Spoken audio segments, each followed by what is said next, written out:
भारत की सरकार हो या राज्य की सरकार, समाज के सभी वर्ग के लोगों के लिए काम कर रही है। तो विपक्ष के लोग खामखा मुसलमान भाइयों को गुमराह करने का प्रयास कर रहे हैं। भारत की सरकार ने जो कुछ भी अभी कानून बनाया है, उस कानून के हिसाब से मुसलमान भाइयों के धार्मिक कार्यों का जो प्रबंधन है, उसमें कोई दखल अंदाजी नहीं।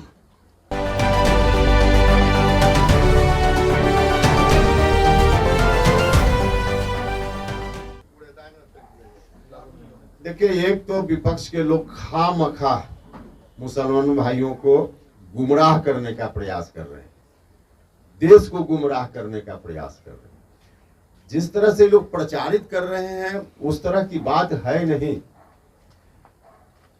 धर्म से संबंधित जो काम है या मस्जिद से संबंधित जो काम है, जहां धर्म स्थल है मुसलमान भाइयों का, पूजा स्थल है, इबादत का स्थल है, तो धर्म से संबंधित जो प्रबंधन या काम है, मस्जिदों का प्रबंधन, इस प्रबंधन से संबंधित वक्फ बोर्ड नहीं है। भारत की सरकार ने जो कुछ भी अभी कानून बनाया है, उस कानून के हिसाब से मुसलमान भाइयों के धार्मिक कार्यों का जो प्रबंधन है, उसमें कोई दखल अंदाजी नहीं। जो संपत्ति है, उस संपत्ति का प्रबंधन कैसे हो, इसके लिए वक्फ बोर्ड है या वक्फ परिषद है। धार्मिक कार्य संपत्ति का प्रबंधन नहीं होता है।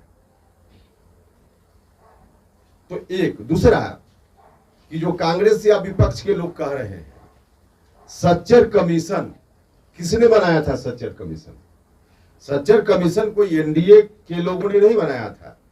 तब यूपीए की सरकार थी, कांग्रेस के नेतृत्व की सरकार थी, और उसी ने सच्चर कमीशन बनाया था, जिस कमीशन को यह दायित्व दिया गया था कि कमीशन मुसलमान भाइयों की सामाजिक, आर्थिक, शैक्षणिक स्थिति की समीक्षा करे और एक रिपोर्ट दे।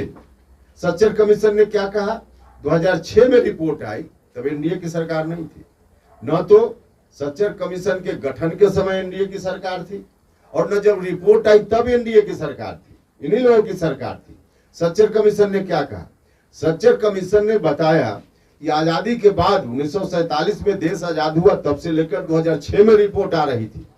इतने दिनों के बाद सबसे बदतर स्थिति आर्थिक रूप से, सामाजिक रूप से, शैक्षणिक रूप से मुसलमान भाइयों का, सच्चर कमीशन ने कहा इतनी बदतर स्थिति। इस बदतर स्थिति के लिए कौन लोग जिम्मेवार थे?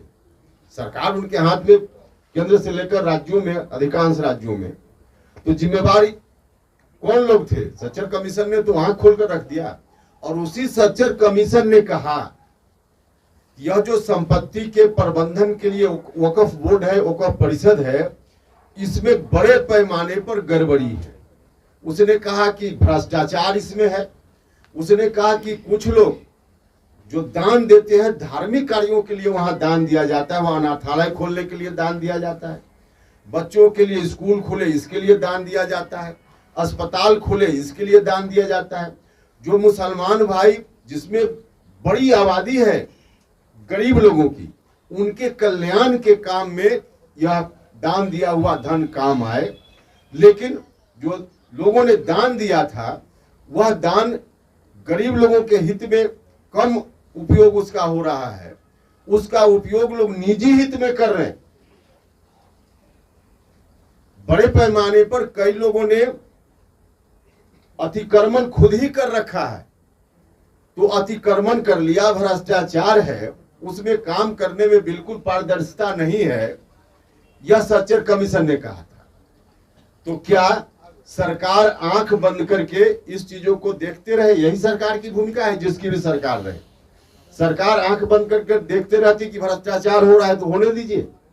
गरीब लोग, जो मुसलमान भाई दान जिन्होंने किया है, उनकी गाढ़ी कमाई का पैसा या उनकी जमीन गरीबों के हित में उपयोग नहीं, कुछ बड़े लोग बैठ करके, भले उसी समाज के, उसी धर्म के मानने वाले लोग हैं, लेकिन वैसे लोग सिर्फ अपने हित में उस तरह की जमीन का उपयोग कर रहे हैं, दुरुपयोग कर रहे हैं। तो सरकार आंख बंद करके देखते रहती क्या?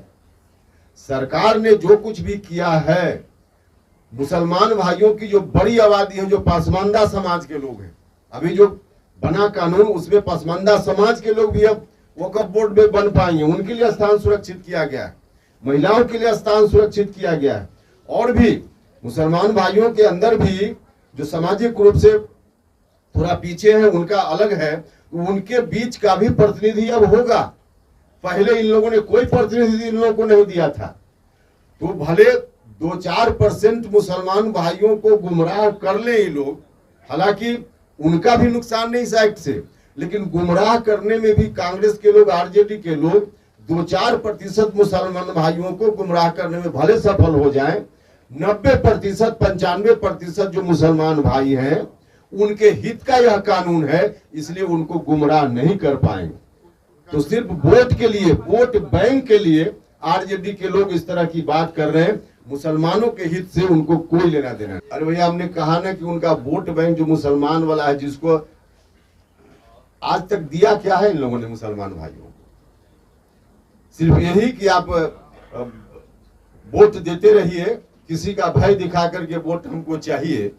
अब यह काम नहीं होने दिया जाएगा। भारत की सरकार हो या राज्य की सरकार, समाज के सभी वर्ग के लोगों के लिए काम कर रही है।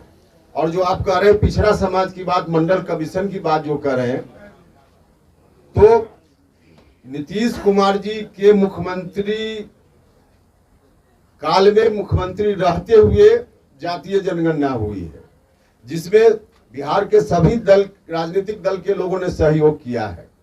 जो कानून पास हुआ सब लोगों ने सहयोग किया है। और जब लालू जी का शासन था 15 साल तक, उस वक्त उनको कुछ नहीं दिखा, न तो जातीय जनगणना दिखी और न बाकी आज जो कुछ भी बोल रहे हैं, कुछ भी उनको उस वक्त नहीं दिखा। और यही कारण है कि सिमटते सिमटते कहां चले गए। अब उनको परेशानी इसी बात की है कि अब तक जो माई समीकरण की बात करते रहे हैं, वह भी दरकने लगा है भारत सरकार और राज्य सरकार के कार्यों के कारण। सर्टिफिकेट धर्मनिरपेक्ष कौन है, उसका सर्टिफिकेट देने के ठेकेदार नहीं है ये लोग। हम फिर कहेंगे कि यह जो काम है वक्फ बोर्ड का, संपत्ति का प्रबंधन, यह धार्मिक काम नहीं है।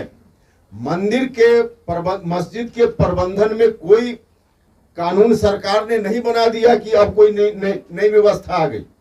सरकार ने जो कानून बनाया भ्रष्टाचार रोकने के लिए, सरकार ने जो कानून बनाया उसमें पारदर्शिता लाने के लिए, सरकार ने कानून बनाया कुछ लोग निजी हित में गरीब लोगों के द्वारा दिए गए दान का उपयोग कर रहे हैं, आज भी कर रहे हैं, उसको रोकने के लिए। और बड़े पैमाने पर 90-95% जो मुसलमान भाई हैं उनके बीच इस संपत्ति का सदुपयोग हो, उनके हित में हो, इसके लिए सरकार ने कानून बनाया है। पूरे तौर पे धर्मनिरपेक्षता की बात है। कोई मस्जिद के प्रबंधन में अगर कोई दखल देने की बात होती तब इस तरह का आरोप सच होता, लेकिन ऐसा कुछ भी नहीं हुआ है।